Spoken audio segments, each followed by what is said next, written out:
성경에서 하나님과의 만남 중에 가장 뜨거운 장면을 고르라면 아마 오늘 우리가 읽었던 사도행전 1장과 2장의 말씀을 고르시는 분들이 꽤 많으실 겁니다. 사도행전에서 보여주는 하나님과의 만남은 여러 가지 의미로 가장 뜨거운 만남이라고 이야기할 수 있는 장면입니다. 우리가 먼저 말씀을 통해서 이 장면들을 확인해 볼 텐데요. 사도행전 2장 1절에서 4절까지의 말씀, 우리 4절의 말씀입니다. 함께 읽어보도록 하겠습니다. 시작. 마침내 오순절이 이르렀을 때 그들이 모두 함께 한 곳에 모여 있었습니다. 그때 하늘로부터 갑자기 급하고 강한 바람 같은 소리가 있었고 그들이 앉아있던 온 집을 가득 채웠습니다. 그리고 마치 불 같은 혀들이 갈라지는 것이 그들에게 나타나 그들 각 사람 위에 임했습니다. 그러자 모두 성령으로 충만함을 받고 성령께서 그들에게 말하게 하심을 따라 그들이 다른 방언으로 말하기 시작했습니다. 오늘 말씀에 보면 하늘로부터 성령의 불 같은 것이 임했는데요, 그것이 마치 혀의 갈라짐과 같이 모든 사람 위에 임하였다라고 이야기를 합니다. 놀라운 것은 이게 시각적으로 실제 보여진 사실로 묘사하고 있다는 것이죠. 눈으로 보기에도 정말 뜨거운 하나님의 성령의 임재가 사람들 가운데 있었다라는 것입니다. 이것뿐만이 아닙니다. 2절 말씀을 보면 하늘로부터 급하고 강한 바람이 임하였다라고 이야기합니다. 온 집안을 가득 채웠죠. 그리고 이들은 성령의 충만하게 하심을 따라 각 방언이라고 나옵니다. 이게 다른 나라 말이 될 수도 있고요, 새로운 언어라고 이야기할 수도 있는데요, 그러한 놀라운 일들을 이들이 실제 경험하고 보이기도 했습니다. 말씀드린 것처럼 성경의 그 어느 장면보다 하나님을 뜨겁게 만나는 장면입니다. 새신자 여러분들이 보시기에는 어쩌면 이 장면이 조금은 생소하고 낯설을지도 모르겠습니다. 하지만 우리가 꼭 생각해야 될 한 가지는 이러한 모습이 우리 안에 경험되어지기를 소망해야 된다라는 것입니다. 하나님께서 실제로 우리의 상식을 사용하십니다. 그러하기에 오늘 우리가 볼 수 있는 일반적인 말씀, 이 성경 말씀을 남겨주셨죠. 그러나 만약 하나님께서 이 상식 안에 갇혀 계신 분이라면 그분을 하나님이라고 부르기는 어려울 것입니다. 그래서 신앙생활 하는데 정말 중요한 한 가지가 있어요. 여러분, 그걸 뭐라고 일컫습니까? 이 경험이라고 이야기를 합니다. 우리가 우리의 상식을 뛰어넘은 하나님과의 경험을 통해서 우리는 신앙의 새로운 지평을 열어가게 되는 것이죠. 실제로 우리의 상식과 더불어 신비라는 이 경험은 두 개가 공존할 수 없습니다. 그러하게 신앙을 이야기할 때 우리는 이렇게 표현합니다. 역설적 균형이라고 이야기를 하지요. 신앙이라는 이 두 글자 안에는 역설이라는 이 두 글자가 함께 포함되어져 있습니다. 하나님이신 예수 그리스도, 무한이신 하나님이 유한한 인간의 몸에 오셨고 영원에 사셨던 하나님이 유한적인 시간을 가진 인간의 시간 안에 들어오신 것 자체가 이미 역설입니다. 우리는 그분을 믿고 우리는 그분을 따르기로 바라보는 사람들입니다. 그러하기에 신앙 안에는 오늘 우리에게 허락하신 이성을 통한 상식으로 하나님 앞에 나아가는 일도 중요하지만 그것을 넘어선 신비의 경험을 통하여 역설적 균형을 맞춰가는 일은 굉장히 중요하다라는 것이지요. 그래서 오늘 여러분들 가운데에 간곡히 부탁드리고 또한 말씀을 드립니다. 사랑하는 여러분, 오늘 장면과 같이 하나님을 뜨겁게 만나는 놀라운 은혜가 있으시기를 제가 축복하고 소원합니다. 이제 우리는 그렇다면 이들이 과연 어떻게 이렇게 하나님을 뜨겁게 만날 수 있었을까? 매주 살펴보았듯이 말씀을 통해 그 원리들을 함께 살펴보도록 하겠습니다. 누구보다 뜨겁게 하나님을 만난 이들에 대해 사도행전은 이렇게 그 처음을 기록하고 있습니다. 우리 읽었던 본문이기도 한데요, 13절에서 15절까지 세 절의 말씀 다시 한번 보도록 합니다. 읽겠습니다. 시작. 그들은 예루살렘 안으로 들어와서 자기들이 묵고 있던 다락방으로 올라갔습니다. 거기 있던 사람들은 베드로, 요한, 야고보, 안드레, 빌립, 도마, 바돌로메, 마태, 알페오의 아들 야고보, 열심당원 시몬, 그리고 야고보의 아들 유다였습니다. 그들은 모두 그곳에 모인 여자들과 예수의 어머니 마리아와 예수의 동생들과 함께 한 마음으로 기도에 전념하고 있었습니다. 그 무렵 모인 사람들이 약 120명쯤 됐는데 베드로가 형제들 가운데 일어나 말했습니다. 여러분, 우리가 읽었던 13절부터 14절까지 우리에게 이야기하는 뜨겁게 하나님을 만날 수 있었던 그 첫 번째 원리를 뭐라고 이야기하고 있습니까? 함께 했다였었습니다. 여러분, 교회란 본래 함께 모이는 공동체입니다. 왜냐하면 교회의 정체성이 함께함에 있기 때문에 그렇습니다. 실제로 우리가 신앙생활을 해보면 혼자일 때보다 함께할 때 신앙생활이 더 깊어지는 것을 쉽게 느낄 수 있습니다. 물론 혼자일 때 신앙이 깊어지지 않는다는 건 아닙니다. 하지만 대부분의 경우 공동체에 우리가 함께 모여 예배를 드리고 함께 만남을 가지고 함께 더불어 있을 때 더 신앙이 깊어지는 것이죠. 아마 여기 계신 분들 가운데 그런 경험을 이미 해보신 분들이 어쩌면 생각보다 많이 있을지도 모르겠습니다. 혼자일 때는요, 실제로 신앙생활을 하나님을 믿어보겠다라고 이야기를 한다 하더라도요, 생각보다 신앙이 침체되는 경우가 훨씬 더 많습니다. 제 경우도 그랬었습니다. 저는 어렸을 때부터 모태 신앙이었고 굉장히 열심을 다해서 하나님을 믿었었습니다. 중학교 때, 고등학교 때 아주 열심으로 하나님을 믿었었죠. 군대를 갔다 왔었을 때쯤입니다. 한 지금으로부터 23, 4년 전쯤 된 것 같은데요. 제대를 하고 나름 한 가지 생각을 한 게 있습니다. 나도 이제 다녔던 교회 말고 다른 여러 교회들을 다니면서 그 교회의 장점도 혹은 교회의 단점도 또 여러 은혜들을 한번 경험을 해보자 라고 생각을 하면서요, 그렇게 열심히 신앙생활을 했던 제가 다녔던 교회를 잠시 멈추고 원래는 계획은 1년이었었습니다. 1년 동안 이 좀 좋은 교회들을 한번 탐방을 해보자라는 생각을 했습니다. 여러분, 결과가 어떻게 됐을까요? 제가 생각했던 것과는 전혀 다르게, 아마 예상하셨을런지도 모르겠습니다.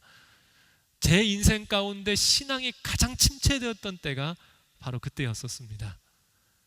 다른 교회 가는 것은 고사하고요, 주일이 되자 제가 교회를 가는 것도 집 근처에 가장 가까운 교회를 겨우 가는 정도밖에 되지 못하더라고요. 제가 그때 절실하게 느꼈던 한 가지가 있습니다. 신앙생활은 혼자 하는 게 아니구나. 왜 교회로 함께 모이라고 하시는지를 어렸을 때부터 교회들이 있었기 때문에 그런 줄만 알고 있었던 제가 너무 몸소 깊게 알게 되었습니다. 이곳에 오신 많은 분들 가운데 제가 오늘 꼭 부탁드리고 싶은 게 이 부분입니다. 7시 이 예배로 여러분 만족하지 마십시오. 지난주에 제가 광고를 하나 드렸었는데요, 이 예배의 스텝을 모집한다고 말씀을 드렸습니다. 물론 스텝이기도 하고 이 예배 공동체로 여러분들이 함께 하시는 일이기도 합니다. 여러분, 마음 가운데 혹시 부담이 있으시거나 혹은 호기심이 있으시거나 이 예배 공동체, 지금 이 예배를 섬기는 이 예배 공동체에 마음을 주신 분이 있다면 주저하지 마시고 여러분 한번 노크해 보십시오. 그리고 혹시 이 시간의 공동체가 아니더라도 오늘의 교회 안에 많은 공동체가 있습니다. 대학 청년부 그리고 성인 공동체에 이르기까지 여러분들을 환영하고 여러분들과 함께하고 싶은 공동체가 여러분들을 기다리고 있습니다. 꼭 공동체에 함께 하셔서 오늘 이들이 뜨겁게 하나님을 만났던 그 첫 번째 원리인 함께 하는 것을 통하여서 여러분들이 그 주님을 만나는 그 은혜가 있기를 간절히 소망합니다.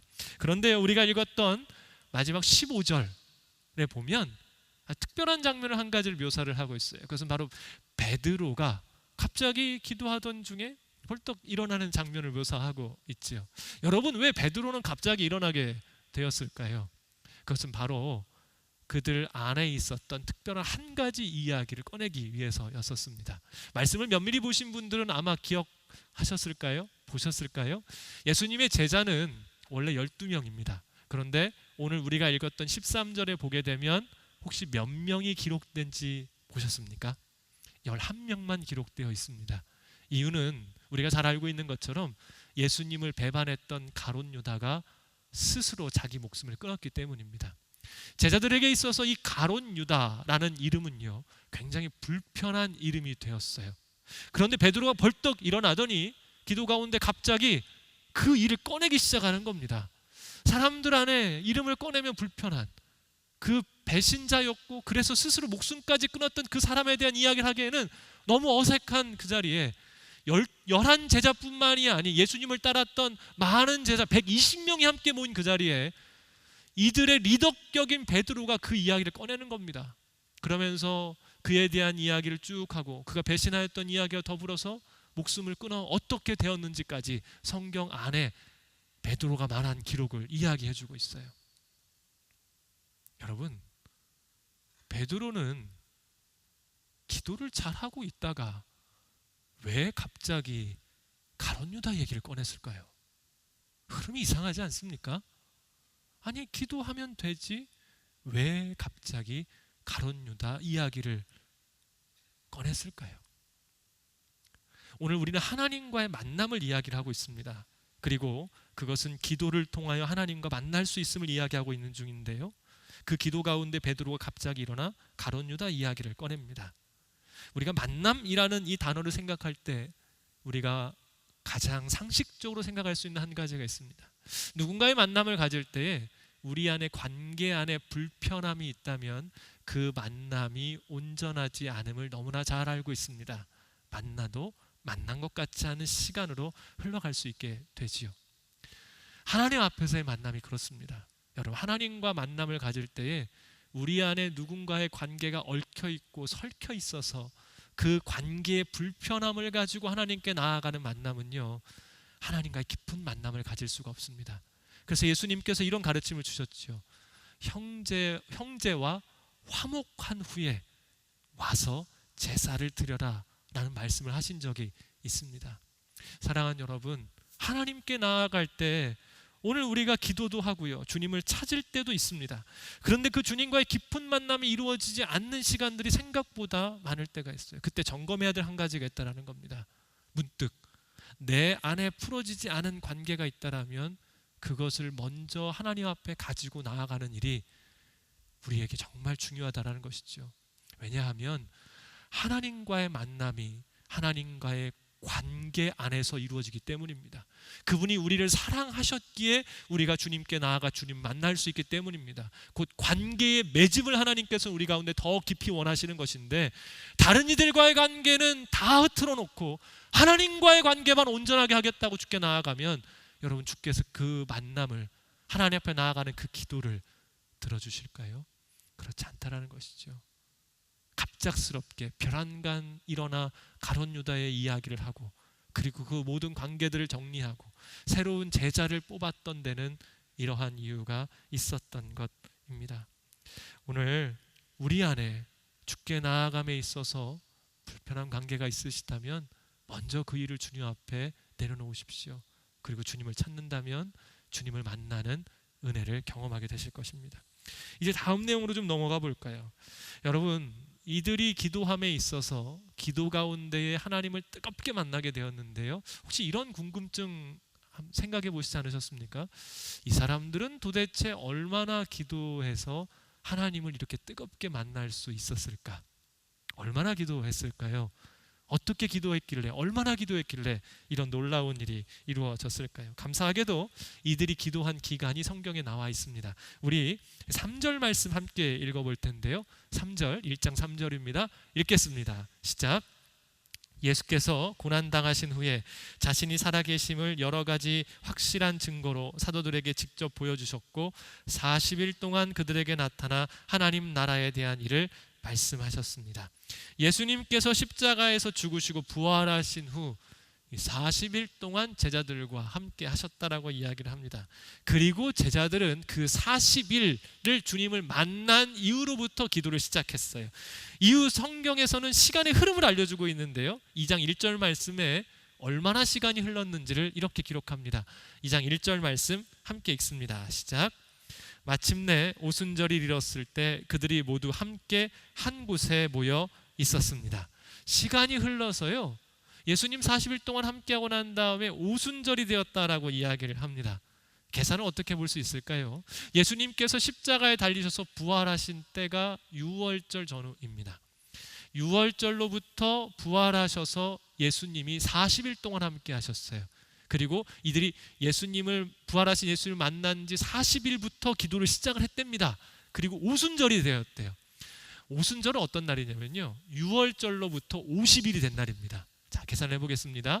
예수님이 부활하셔서 40일 동안 함께 하셨고, 이들은 6월절로부터 40일 이후로부터 기도를 했고요, 다 뜨겁게 하나님을 만난 날은 오순절, 곧 6월절로부터 50일 되는 날입니다. 쉬운 답이 남겨져 있죠. 여러분, 며칠 동안 기도했습니까? 열흘입니다.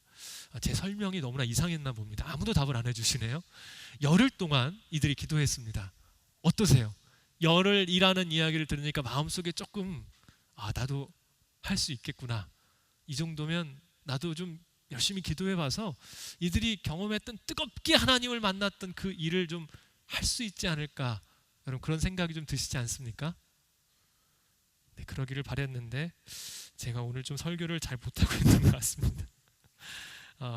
여러분, 그런데 이들이 기도했던 이 열흘, 그리고 어쩌면 우리 도전해 볼 수 있겠다라는 이 생각 가운데 여기서 한 가지 중요한 모습을 더 봐야 돼요. 그게 뭐냐면 바로 14절의 말씀입니다.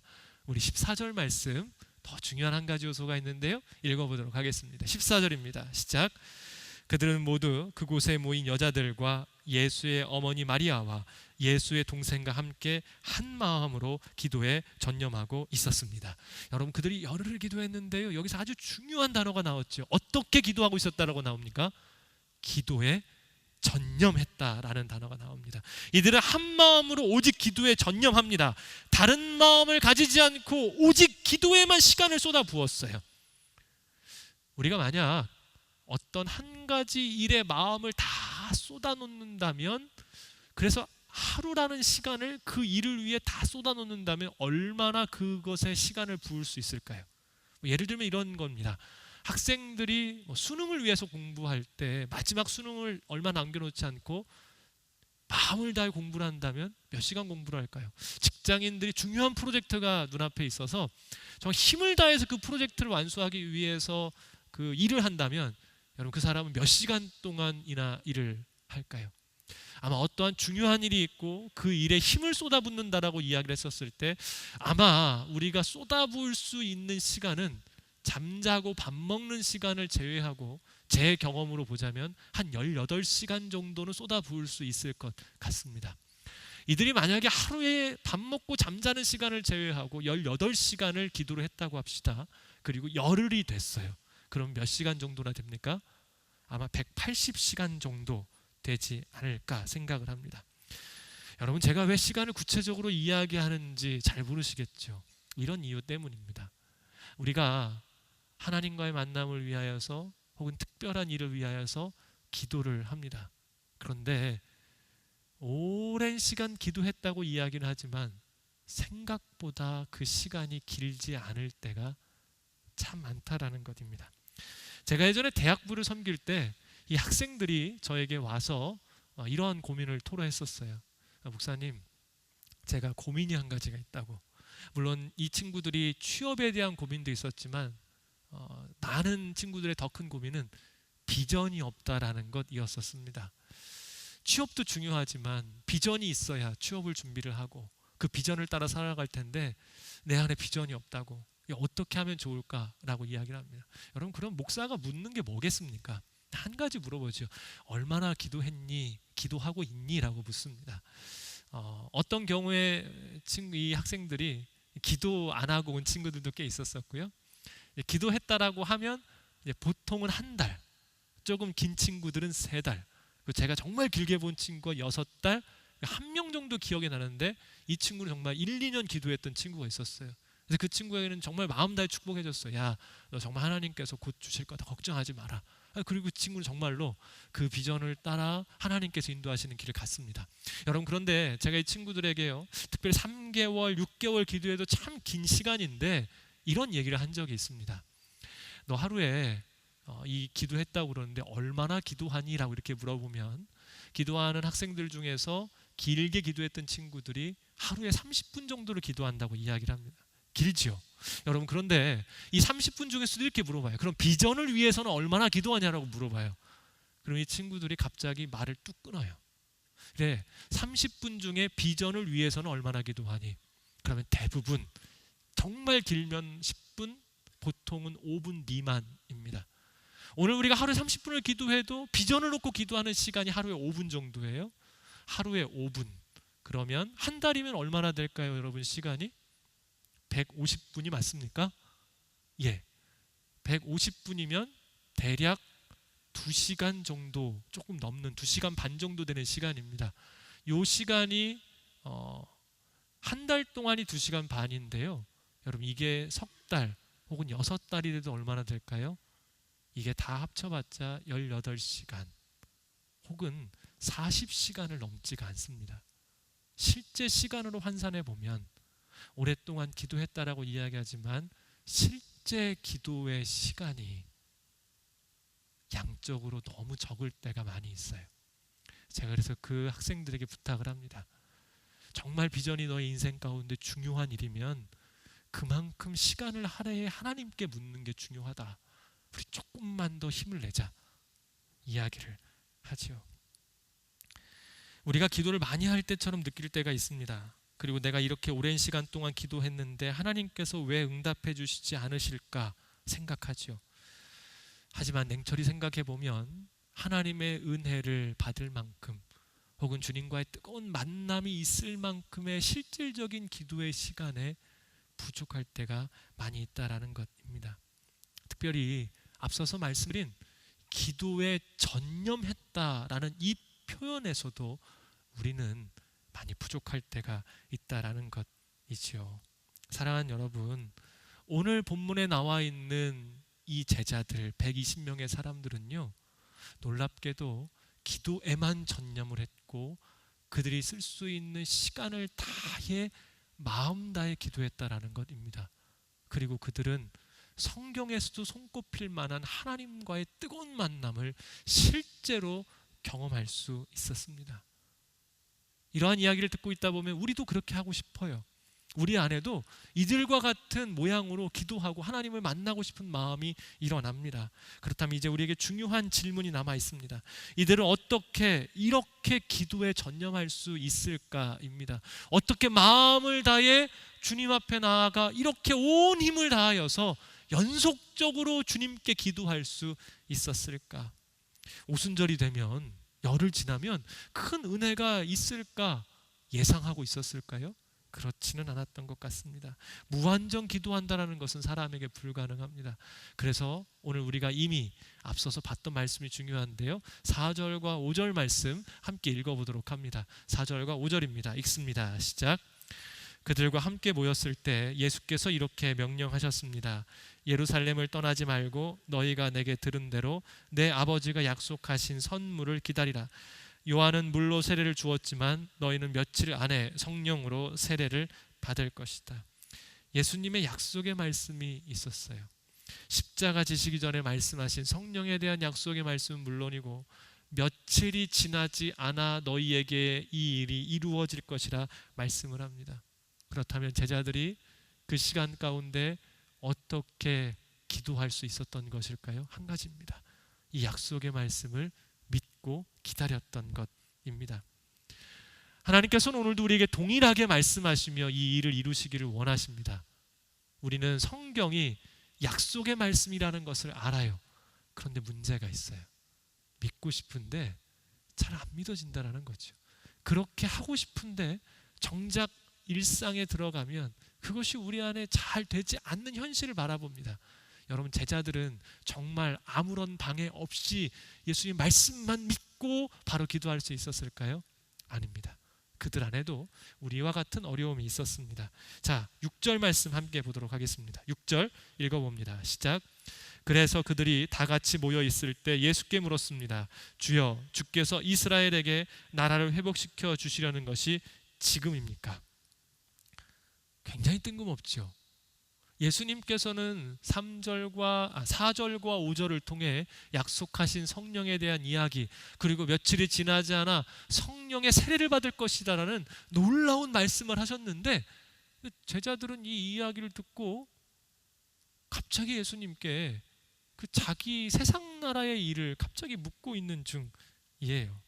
제자들의 질문은 부활하신 예수님에 대한 이야기가 아니라 자신이 관심 가지고 있는 것을 갑작스럽게 질문합니다. 우리가 열심히 기도한다고 하지만 기도의 응답이, 그래서 하나님을 만나는 일이 우리 안에 더뎌지는 이유가 여기에 있습니다. 주님의 약속, 가장 먼저 붙잡고 기도해야 될 것을 놓친 채 나에게 급한 일, 아니면 나에게 원하는 그 일을 우리가 먼저 계속해서 요구하고 생각하기 때문입니다. 우리가 잘 아는 말이 있습니다. 인생의 지혜에서 나오는 말인데요, 인생에는 중요한 일과 급한 일이 있다라는 이야기를 하지요. 여러분, 무엇을 먼저 해야 되고 무엇에 더 중점을 둬야 된다라고 배우셨습니까? 급한 일부터 늘 처리하는 사람은요, 많은 일을 해놓고도 삶의 공허함을 느낍니다. 급한 일에만 매인 사람은요, 그 인생이 언제나 급하고 분주하기만 해요. 급한 일 가운데 늘 들어갔던 사람은요, 그 삶 자체가 온전하지 못한 모습들을 우리는 많이 볼 수가 있습니다. 분명히 수고하는데 열매도 없고 채워짐을 경험하지 못해요. 쟤들이 늘 그런 모습이었었어요. 예수님께서 놀라운 말씀을 주셔도 쟤들은 늘 이해하지를 못했습니다. 왜냐하면 마음속에 다른 것이 있으니까요. 예수님께서 이제 십자가 지시기 직전에 내가 고난받아 죽고 부활할 것이다라는 이야기하는 그 장면 속에서도요, 여러분, 쟤들이 뭐 가지고 싸운 줄 아십니까? 누가 더 높은 자냐라고 하면서요, 서로가 서로를 헐뜯고 예수님 앞에서 싸웠었어요. 이 제자들이 이런 사람들이에요. 그럼에도 불구하고 예수님은 제자들을 품으셨어요. 버리지 않으셨어요. 지금도 똑같아요. 돌아가신 줄 알고 십자가에서 처참하게 죽은 줄 알았던 예수님께서 부활하셔서요, 이들 가운데 40일이나 함께 하시고 그 가운데 내가 약속한 성령을 너희가 한 번도 경험하지 못했던 놀라운 성령의 세례가 있을 것이다 라고 이야기를 하는데, 제자들에게 이 소리가 잘 들어오지가 않아요. 그리고 여전히 자신의 관심을 주님께 이야기합니다. 그래서 이스라엘은 언제 일어서게 됩니까? 이스라엘은 언제 독립합니까? 놀라운 사실은 주님이 이들을 품으셨다는 거예요. 여기서 말씀을 끝내시지 않고 한 번 더 이들을 품고 이렇게 말씀해 줍니다. 자, 7절과 8절 말씀 우리 계속해서 함께 읽어가도록 합니다. 7절과 8절입니다. 시작. 예수께서 그들에게 말씀하셨습니다. 그날과 그때는 아버지께서 자신의 권세로 정하셨으니 너희가 알 것이 아니다. 그러나 성령께서 너희에게 오시면 너희가 권능을 받고 예루살렘과 온 유대와 사마리아와 땅끝까지 이르러 내 증인이 될 것이다. 아멘. 제자들은요, 예수님을 자신이 사는 나라의 정치적 형용가로 만들고 싶었습니다. 나의 뜻을 이루기 위한 도구로 예수님을 사용하고 싶었어요. 하지만 예수님은 이 땅의 나라를 위해서 오신 분이 아니십니다. 예수님은 하나님 나라를 이 땅 가운데 이루시기 위해서 오셨던 분이셨어요. 세상의 모든 일은 하나님께서 주관하시고 행하십니다.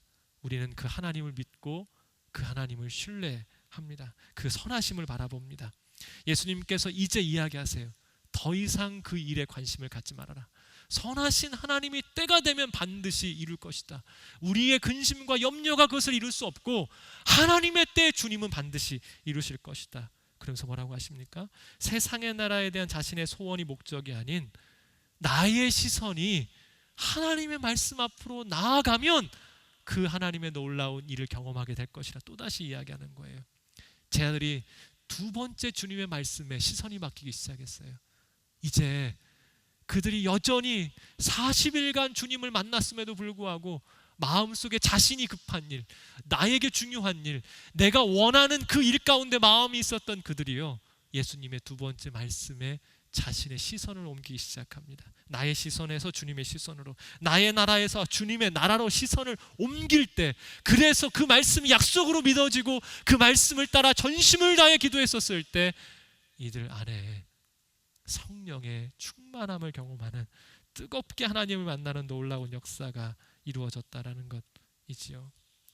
여러분, 우리가 기도할 때요, 우리의 기도에 응답이 있을 수 있습니다. 실제로 제자들도 이 성령의 충만함을 받기 이전에, 뜨겁게 하나님을 만났던 실질적인 경험 이전에요, 예수님께서 능력을 주셔서 귀신도 쫓고 그리고 병도 낫게 하고 사람들에게 복음도 전파했던 놀라운 일을 행했었습니다. 하지만 하나님을 뜨겁게 만나는 성령의 충만과 그러한 기도의 일시적인 응답은 조금 다른 일입니다. 안타깝지만 어떤 사람들은 기도의 응답을 받고도 하나님을 떠나는 경우들이 꽤 많습니다. 제가 이런 얘기를 들은 적이 있어요. 한 목사님의 이야기인데요.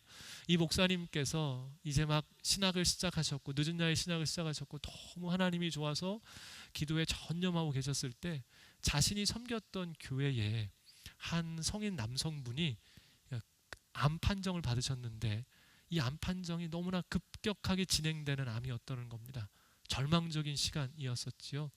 그래서 이분을 위해 간절히 기도했답니다. 함께 마음을 다해서 기도했어요. 그리고 놀랍게도 하나님께서 이분의 암을 깨끗이 사라지게 해주셨습니다. 너무 놀라운 일이 눈앞에 펼쳐지는 거예요. 여러분, 그런데 그 남자분이 그 암이 낫고 나자마자 어디로 가신 줄 아십니까? 불륜녀의 집으로 갔어요. 충격적이죠. 여러분, 우리 안에 어떠한 특별한 은혜가 임해서 그 은혜를 경험할 수도 있습니다. 하지만 중요한 것은 하나님을 만나는 일이, 뜨겁게 하나님을 만나 그 성령으로 충만한 일이 그 어떤 것보다 중요하다라는 것입니다. 그래서 우리 가운데 중요한 것은 무엇입니까? 기도하되 약속의 말씀을 믿고 내 시선에서 급한 것을 내려놓고 진정으로 추구해야 될 것을 바라고 경험하는 일입니다. 기억해 주십시오. 제자들이 목적이 바뀌었을 때 세상을 넘어 참되고 온전한 것, 약속의 말씀을 붙들고 온전한 목적, 성령의 충만함을 따라 하나님의 증인되는 삶을 바라보았을 때 이들 안에 한 번도 경험해보지 못했던 하나님과의 뜨거운 만남을 통해 이들의 존재 자체가 변화되었다라는 것입니다. 이제 말씀을 좀 마무리합니다. 오늘 여러분들께 진심으로 부탁드리고 싶은 게 있습니다. 사랑하는 성도님, 꼭 하나님을 뜨겁게 만나는 놀라운 은혜가 있기를 주님의 이름으로 축복합니다. 이번 한 달 동안 우리는 뜨겁게 하나님을 만났던 사람들에 대한 이야기를 나누었었습니다. 만남, 이 만남이라는 두 글자가 인생의 가장 중요한 단어입니다. 왜냐하면 만남이 인생의 모든 것을 좌우하기 때문이지요. 우리가 태어나 처음으로 만나는 그 부모님이 어떤 분이냐에 따라 우리의 어릴 때 가장 기초적으로 만들어진 정서가 전혀 다르게 변화가 됩니다. 조금 지나 친구들을 만나지요. 친구의 만남은 특별히 또 다른 인생의 길을 걷게 합니다. 그리고 만나는 수많은 사람들, 환경, 여건, 그리고 우리는 그 만남을 통해 만들어지기도 하고 혹은 꺾이기도 하고 우리의 삶은 만남을 통해 이루어져 갑니다. 그래서 성경이 우리에게 이야기하는 한 가지가 있어요. 누구를 만날 것인가? 누구를 만나는 것이 우리 인생 가운데 진정으로 중요한 것인가? 인생의 전부가 만남이라고 해도 과언이 아닐진데 누구와 만날 것인가? 이야기합니다. 그것은 바로 하나님과의 만남이지요. 하나님과의 만남은 우리가 누구인지를 알게 합니다. 하나님과의 만남은 나의 존재의 이유를 알게 합니다. 하나님과의 만남은 그 하나님을 바라봄으로 인하여서 오늘 우리의 삶을 새로운 삶으로 이끌어가는 가장 놀라운 길이 되는 것입니다. 우리가 살펴보았던 모세는 하나님을 만남으로 그는 출애굽의 여정을 인도하는 진정한 지도자가 되었습니다. 사무엘 또한 하나님을 만남으로 인하여서 이전의 사사시대를 끊고 주님의 나라를 이끌어가는 하나님의 놀라운 일을 이루어가는 사람이 되었습니다. 지난주에 말씀이었었지요. 바디메오요. 예수님을 만남으로 인해 그는 꿈에도 그리던 눈을 떴던 것은 물론이고 마지막 말씀 기억하십니까? 그의 인생의 길이 완전히 바뀌게 되었음을 우리는 살펴보았습니다. 오늘 우리가 함께 살펴보고 있는 이 사도행전의 120명의 주님의 제자들, 뜨겁게 하나님을 만나는 성령 충만의 시간을 통하여서 이들은 인생의 진정한 목적을 찾고 하나님의 증인이 되는 놀라운 삶을 살아가게 된 것이지요. 사랑하는 여러분, 하나님과 만나야 됩니다. 오늘 우리의 말씀은 그 만남을 성령 충만이라고 이야기를 합니다. 오늘 우리는 무언가로 채워져야 사는 사람입니다. 그런데 성경이 우리에게 요청합니다. 나로 인하여 채워지지 말고 세상의 것들로 채워지지 말고, 세상의 어떤 가치관과 사람의 말로 채워지지 말고, 완전하신 하나님, 우리를 위하여 생명을 내어주신 주님, 그 성령님으로 충만하라고 이야기를 합니다. 곧 우리가 성령으로 충만해졌을 때 그 하나님과의 뜨거운 만남을 통해서만 불완전한 우리의 인생이 주님 앞에서 온전해질 수 있기 때문이지요. 오늘 이 자리에 오신 모든 분들 120명의 제자들과 같이 끝까지 주님 앞에 전심을 다해 기도하십시오. 그래서 약속하신 말씀이 오늘 여러분들 가운데 이루어지고, 그 이루어짐 가운데에 주님이 예비하신 새로운 길, 새로운 은혜, 놀라운 역사가 여러분 모두 가운데 이루어지기를 주님의 이름으로 축복합니다. 기도하도록 하겠습니다. 하나님, 오늘 말씀을 통하여 주의 약속의 말씀이 이루어짐을 바라보게 하시니 진실로 감사를 드립니다. 주의 말씀은 오늘도 살아있습니다. 그 약속은 오늘도 우리에게 이루어짐을 믿습니다.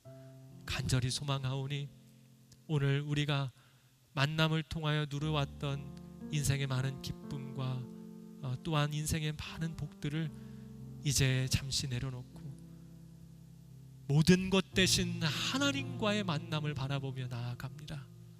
주님 만나기를 원합니다. 오늘 주 앞에 나와왔던 120명의 제자들과 같이 전심을 다하여 주께 나아감으로 말미암아 하나님 만나는 놀라운 은혜와 역사가 있기를 간절히 원합니다. 약속의 말씀을 주셨사오니 오늘 우리가 그 말씀을 받아 전심으로 기도하고 주님을 찾고 성령의 충만함을 통하여 하나님과의 만남을 통하여 우리의 인생이 위대하게 변화되어지는 놀라운 일들을 경험하길 소망하오니 하나님, 우리 안에 소망을 더하여 주시고 성령님 우리의 마음을 인도하여 주시어서 이들이 주님을 만난 것과 같이 우리 또한 약속의 말씀을 따라감으로 전심을 다한 기도 가운데에 하나님 만나는 놀라운 은혜를 누리게 하여 주시옵소서. 주님 앞에 귀한 삶이 이 땅 가운데 주님을 바라봄으로 아름답고 복된 삶으로 변화되어지는 주님의 사람들로 서게 하여 주시옵소서. 인도하시고 우리의 삶의 새 일을 행하실 주님께 감사드리오며 예수님의 이름으로 기도드립니다. 아멘.